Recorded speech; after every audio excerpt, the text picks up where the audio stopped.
what do you like now, what you've seen over the last several weeks on your defense as you head into Notre Dame? I think we've gotten a little bit better each week. We've talked about this before. We're playing a lot of guys, a lot of younger guys that some playing, really their first meaningful snaps of their careers, and so with that, you take some lumps. You learn from experience, but those guys are starting to get those game reps and starting to learn.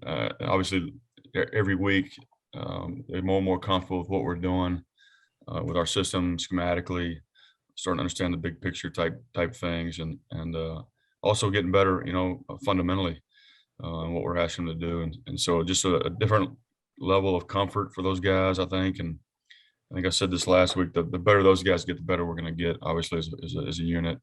And some older guys are playing well. And so just the improvement from week to week, which you expect to see when you're playing young players. And we got to speed it up a little bit. That's what you see from your guys. What have you seen on tape from Notre Dame? Really good football team that's offensively has gotten better each week. You look at them earlier on the year, and they've made progress, just like most good football teams, most well-coached football teams do. I think you see a quarterback that's gotten more and more comfortable each week. Play two guys, play a second quarterback that comes in and can do some different things for them, obviously. But they're playing really well offensively, playing together. They're getting the running game going. They're a big, physical, talented football team from top to bottom. It's going to be yet another big challenge for us.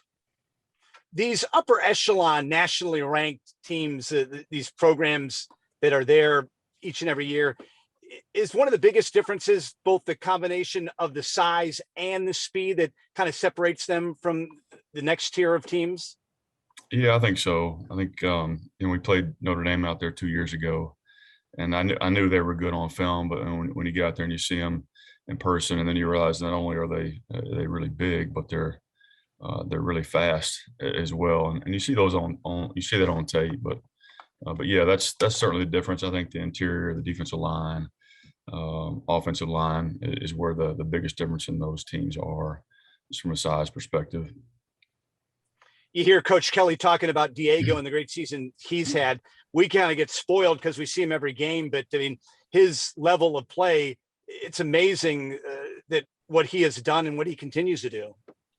Yeah, I've been really pleased with him. I think he's playing his best football right now, which we need him to be playing his best football. He's been a little banged up last couple of weeks, but I think he's feeling pretty good right now. And so excited about the way he's playing, excited about the way he's led our program, and he's our bell cow, and we're going to need him to play well, continue to play well this Saturday. Good luck on Saturday, Coach. Thanks, Scott. Appreciate it. Phil Bergman. Coach, Coach Imatololo yesterday was talking about how even though you're going to Notre Dame, it's not a sightseeing visit. You're there to play a game with such a young core of players on the defense. How do you make sure they're focused in? I don't think I have to, really. I think our guys they understand the opportunity. They understand what's at stake. They're extremely excited about the opportunity and the challenges in front of us. And we're not going up there to sightsee. We're going up there to win a football game. And our kids believe we can do that, and so do we. So I don't think we're going to have to do that with our guys. I think they're pretty dialed in, pretty focused right now. Jacob Busick had himself a game against Tulsa. What are you seeing from him out on that front line? Yeah, just that improvement that I talked about earlier. A lot of our young players week to week, but I think he's a tremendous talent. He's played really well for us this year. His future here is really, really bright. But he's gotten a little bit better each week. He's a competitor. Plays extremely hard. Coach Downan's done a great job getting him prepared and ready, and just his football IQ is really good. He's another one of those guys that it's when you first start as a young player, you're just learning what you're supposed to do, where you need to be, and how you need to do that is the most important thing. But now he's starting to understand what's going on around him while we're asking him to do certain things, and you're seeing that show up on film on the way he's been able to make plays. And just getting better every week. Thank you. Wags. Hey, Coach. You mentioned about the two quarterbacks. What does Cone, and I'm actually seeing in their stats 3 quarterbacks that play, Buckner and Pine. Why do they? I know Cone's a transfer from Wisconsin, and he's good looking quarterback, but why are they switching quarterbacks? And is it because the other guys do something different than Cone? Yeah, I think when they want to run the football, the quarterback run stuff, I think the other quarterbacks give them the ability to do that. Maybe more so than Cone. I think he's more of a true pocket passer, quarterback. I think that they have a little bit different package for the other one when he comes in, so and he can throw it as well. So it's not like they're getting into a wildcat deal and it's just all his own option or anything like that. But certainly it adds another element to their play calling ability and some things that they're doing, which can be problematic. What can you say about the tailback, Kyron Williams? I saw him running over guys and past them and running away from them against North Carolina. Yeah, I think he's outstanding. We've seen some really good ones this year, and he's as good as I've seen on film. And he's a guy that he's a home run hitter. He went for 90 on a run last week against North Carolina. He's returning punts and kicks for him. He's really dynamic, and he breaks tackles. He's a combination of a physical running back that has really good vision and is a home run threat for them anytime he touches the football. So we're going to have to do a great job, obviously, of leveraging the football and swarming the football and getting him on the ground. I don't know that I've ever covered a Navy Notre Dame game in which Notre Dame didn't have an NFL tight end. The list of guys they've sent to the NFL at that position is unbelievable. And this latest guy, Meyer, might be. I think he looks that way too, doesn't he? Yeah, you're right. That's they always seem to have a really good tight end, and he's certainly no exception. He's an outstanding player. He's their leading receiver. Big physical, great hands, runs good routes for a kid his size, and is a very effective blocker as well. He's a really good player. So as you look at stopping Notre Dame's offense, I mean, I feel as though you've controlled offenses that are similar. I mean, Cincinnati beat that team and you went against Cincinnati's offense. I mean, or do you feel that there's something about Notre Dame that makes them better than any opponent you've ever faced offensively? Or is it, I mean, I know they're big and they're very big along the offensive line and like to maul people, but you've played against big offensive lines all season. Yeah. It's just a combination of things, Bill. I think they're big, they're physical, they're talented. I think they're extremely well coached. And it's like the last couple of weeks, man. We've got to be able to go out and stop the run. We have to win at the line of scrimmage. However we need to be able to do that. That's where it's all going to start for us. If they can get the running game going, then everything else flows for them. But that's where it starts for us. We have to stop the run, then we've got to control the pass. When I do drop back, we've got to be able to keep things in front of us and not give up explosive plays in the pass game. It's nothing new. It's the same formula every week, right? But we have to stop the run, and that's where it all starts for us this week. All right, I'll pass it off to Pete. I'll come back with questions later. Go ahead, Pete. Brian, where did Justin Reed come from? And where's he from? Where did he grow up? Or where did he come from all of a sudden? He showed up, and in the couple of plays that you gave him a chance, he actually looked like he was going where he was supposed to and made a play. Yeah, another young guy that's we identified, Coach Downing identified him as being a really talented young player early on, and we've kind of been bringing him along, and then got an opportunity, and there was a couple of weeks where we wanted to get him involved and didn't feel like he was quite ready, just with the playbook and knowing what he was doing. And now he's pretty dialed in, and so he's starting to get more and more reps. Future's really bright for him. He's a really athletic kid. He's a guy that we need to be able to get on the field on third down situations. Give a couple of those other guys a blow, because he's got some ability to rush the quarterback, and he can run. He's one of those guys on the catapult that hits 18 miles an hour, which is pretty exceptional for a D lineman. But he can run. Really good football player, strong for his size. He's a guy that obviously needs to get in the weight program and gain some weight moving forward. But right now, I mean, he's doing some really good things. So excited about him. Kenny talked about Coach Downing yesterday with us a little bit. What is it about him that you observe as a coach that has allowed him to obviously do some very good things with the position that he coaches here? I just think he's an awesome teacher, awesome motivator. Kids love playing for him. But I think because he's just an exceptional teacher, and he's able to get guys ready in a hurry. You know, last year we moved Nick Straw in the middle of the week to play Raider, went out and played really well. And that's Coach Downing having the ability to get a guy ready, and his kids play really hard. And you know, that's why we've been together for as long as we have.